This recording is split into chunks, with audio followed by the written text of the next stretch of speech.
A dark-haired woman, why'd you captivate me so? A dark-haired woman, with your brown eyes and your soft size, I just can't let you go.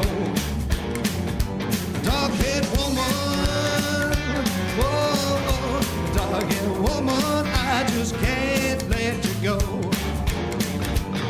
No, no.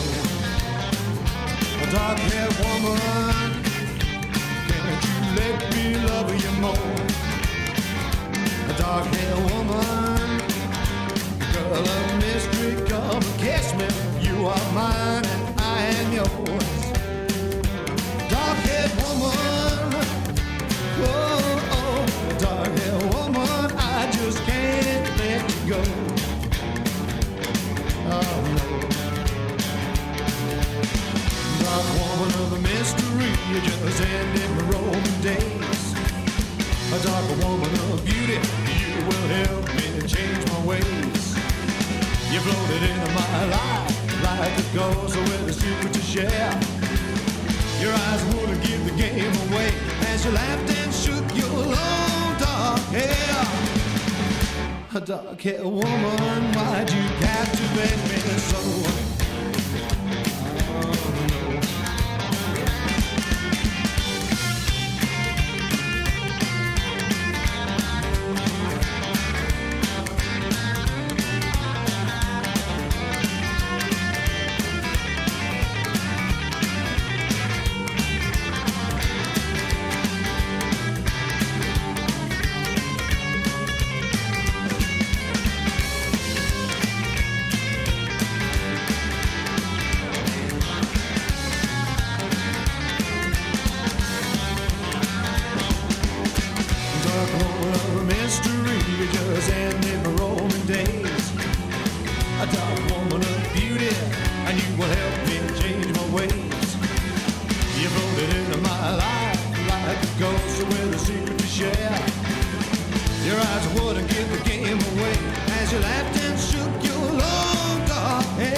A dark-haired woman, why'd you captivate me so? Oh no.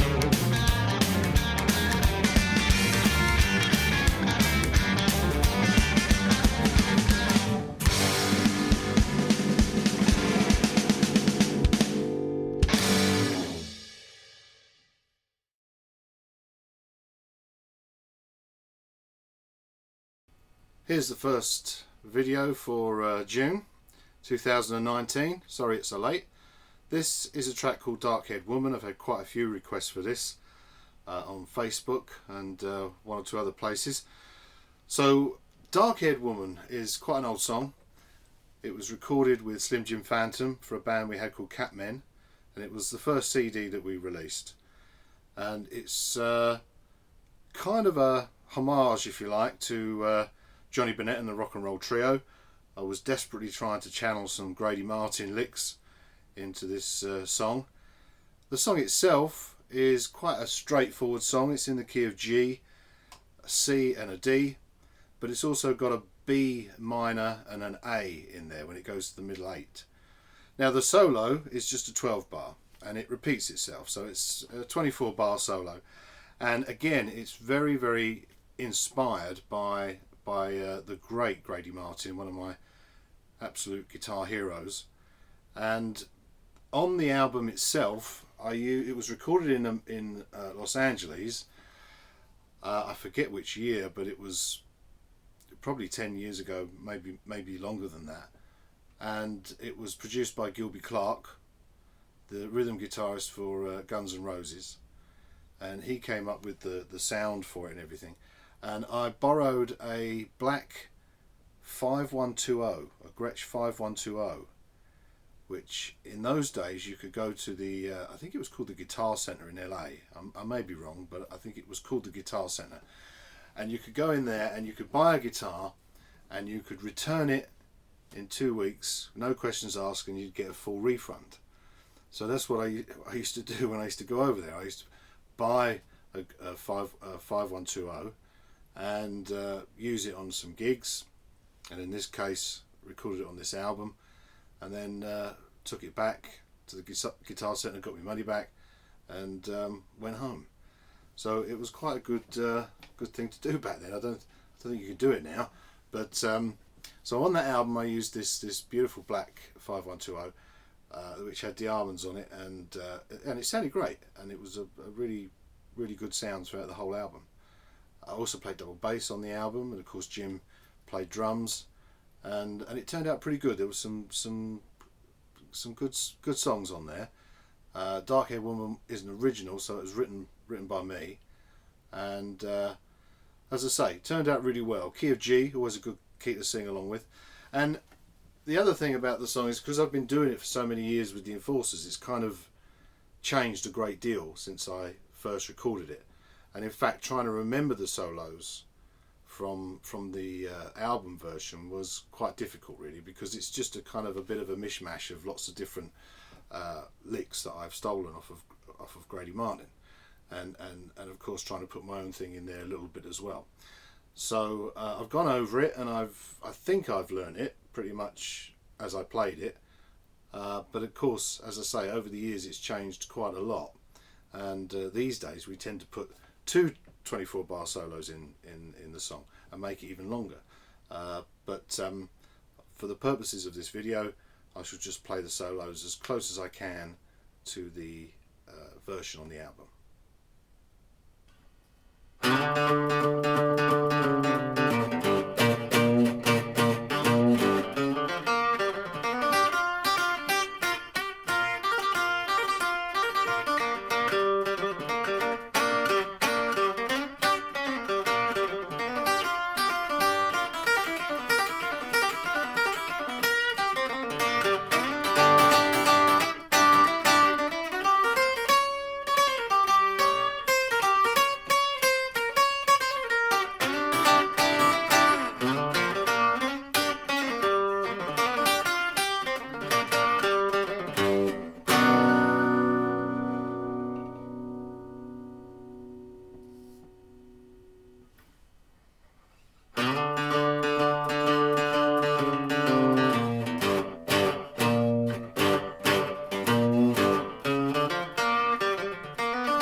So there you go, the fast and slow versions of the solo.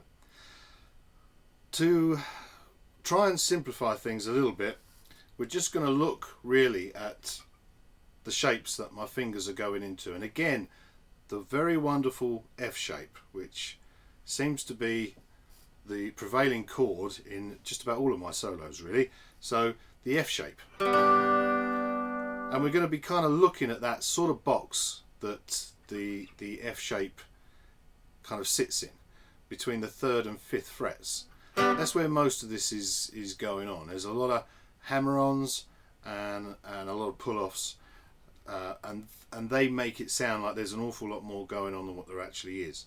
So let's look at the start of the solo. The solo comes in after a stop, and the guitar does this little riff with the double bass to bring the song back in, and then it goes back into almost like the intro of Rockabilly Boogie. Those of you that you'll all know that song, the great Johnny Burnett song Rockabilly Boogie. So I nicked that, as well as quite a few other riffs, which I'll point out as I come to them. So the song stops and then does this little run where what I'm playing is I'm playing the 5th fret on the A string to give me that D sound, that D note, and then I'm keeping the D open as well on the string across, the 3rd string, and I'm playing both strings together, just bouncing one off against the other. So I'm just going down one fret. And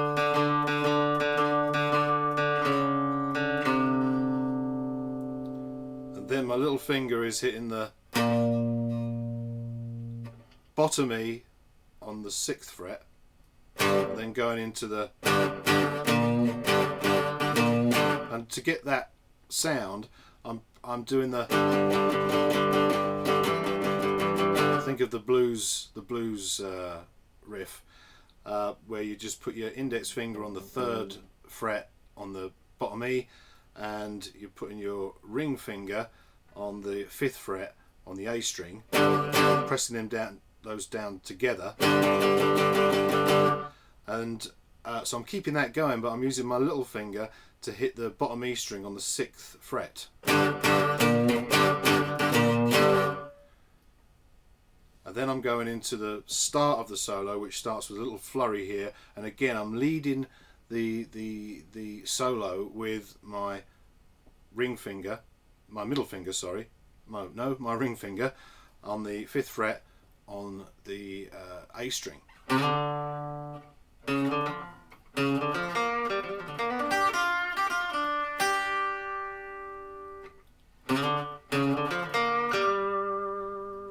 Now think of that as playing over a C chord. It's maybe not the best description of it, but imagine you was playing the C as a bar shape.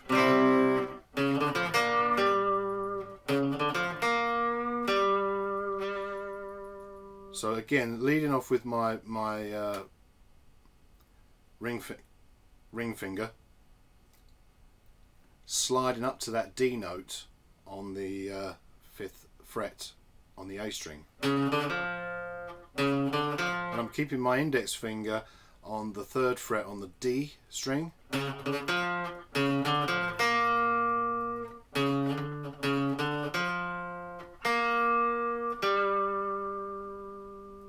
and again the best way to look at that is to try and imagine a C chord, a bar shaped C chord,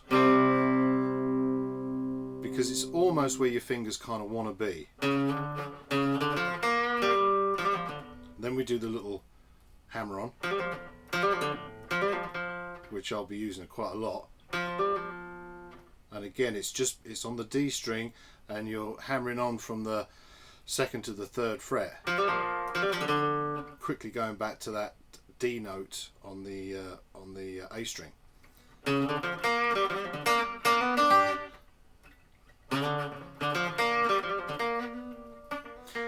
And to bring us into the start of the solo, my fingers are now going to go into the F shape.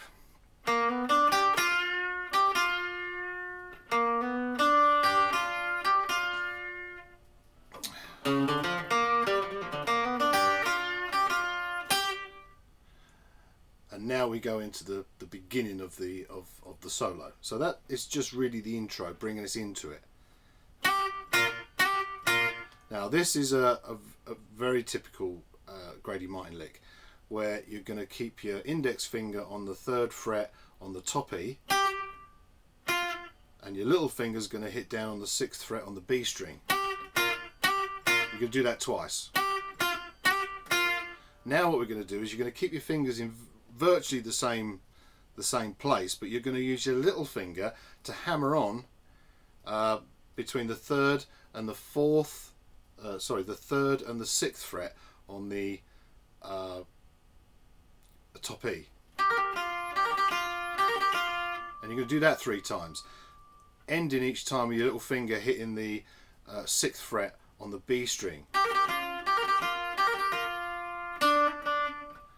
That's the start of the solo.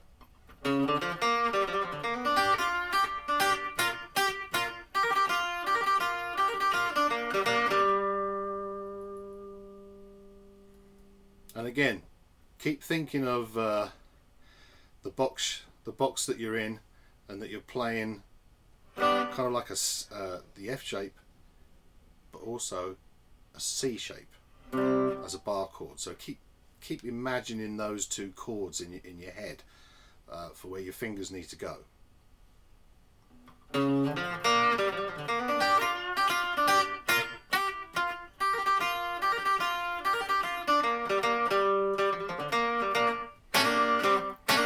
we're going to the C.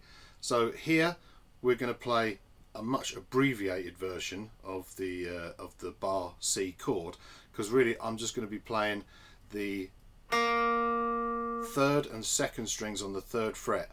I'm sliding up to it from the fret above.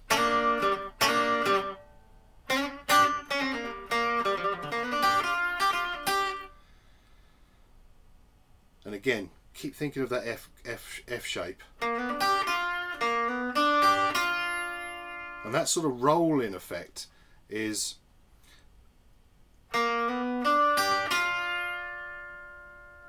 keeping your index finger pressed down on the top three strings, and then bringing your middle finger to form the, if you like, the last three notes of the F shape.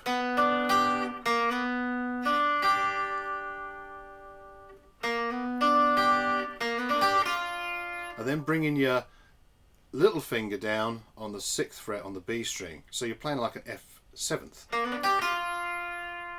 And just doing that really fast, it's a nice little roll-in effect. And that was used on quite a lot of Grady Martin solos, as Cliff Gallup did as well. So there's a little bit of Cliff Gallup going on in there as well.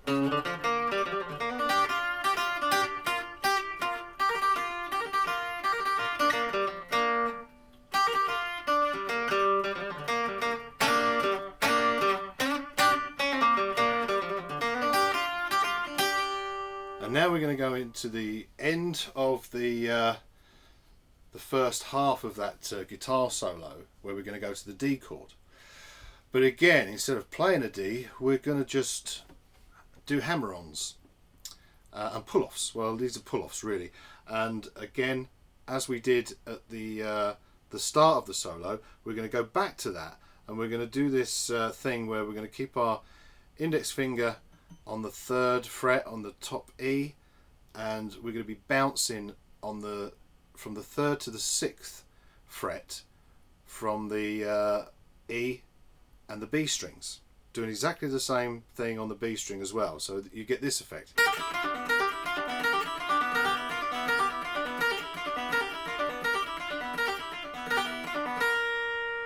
So you're starting off with your index finger, sorry, your little finger on the 6th fret.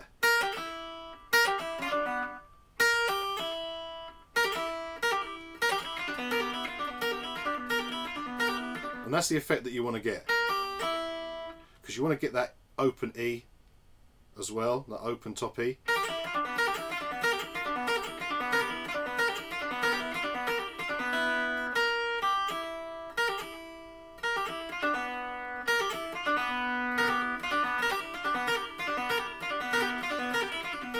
And you can do that really fast. You can do that all the way up and down the neck. So that's the first part of the solo. Okay, so let's look at the first part of the second half of the solo. So we're ending it with this.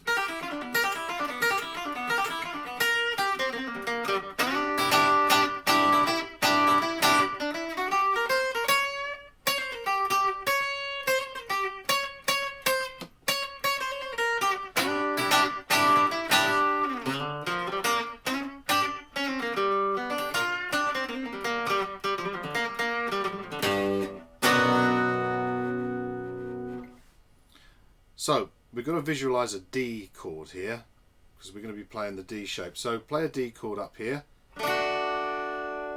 then move it up 1, 2, 3, 4, 5 frets, and we have a D chord. Well, we're playing a D chord, but we have a G. We're now playing a G. And if you fill that out with some more strings, sounds even nicer, even more of a G.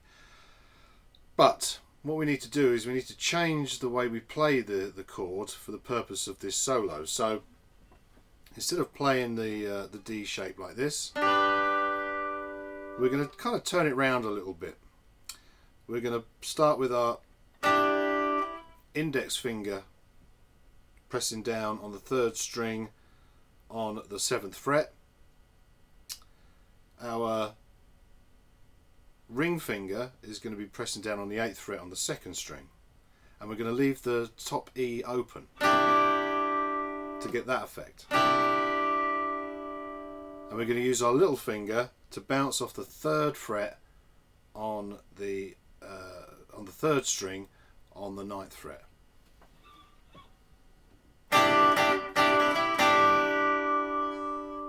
That's what's given us our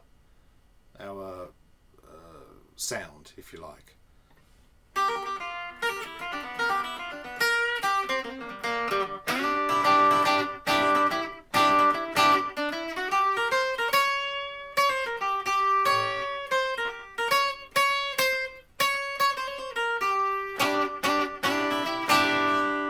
So that's that's 2/3 of the second half of that solo is pretty much in this part of the guitar neck.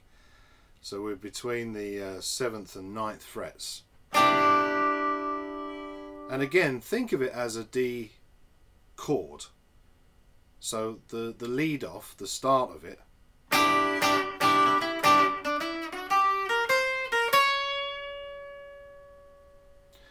is again robbed shamelessly from Grady Martin and the beginning of the first solo in Rockabilly Boogie, and that was the nod of the head on this track to that song, because it's the main influence, if you like.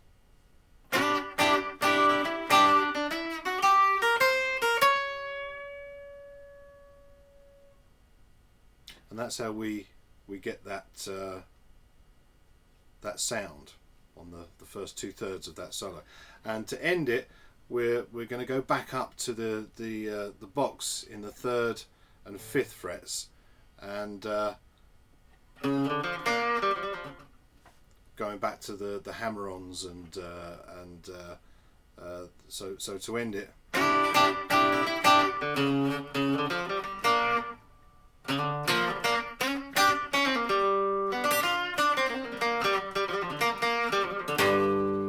So lots of hammer-ons there.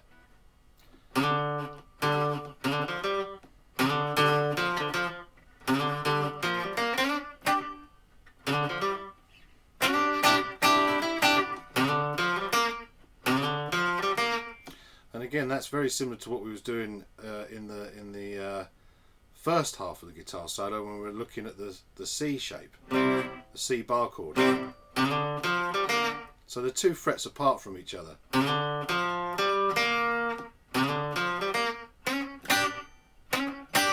And this little riff here is again little finger sliding from the third, on the 3rd string, from the 5th to the 6th fret, and I'm just hitting down on the B and top E strings on the 3rd fret.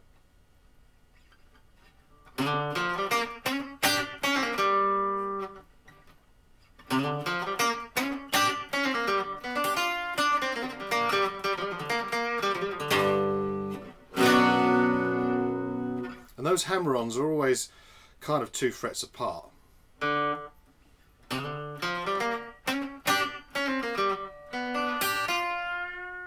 And the faithful hybrid picking of just going down with the pick twice on the last 3 notes of the F shape, picking up on the 3rd string with your middle finger, and bringing your little finger down very, very quickly onto the B string on the 6th fret.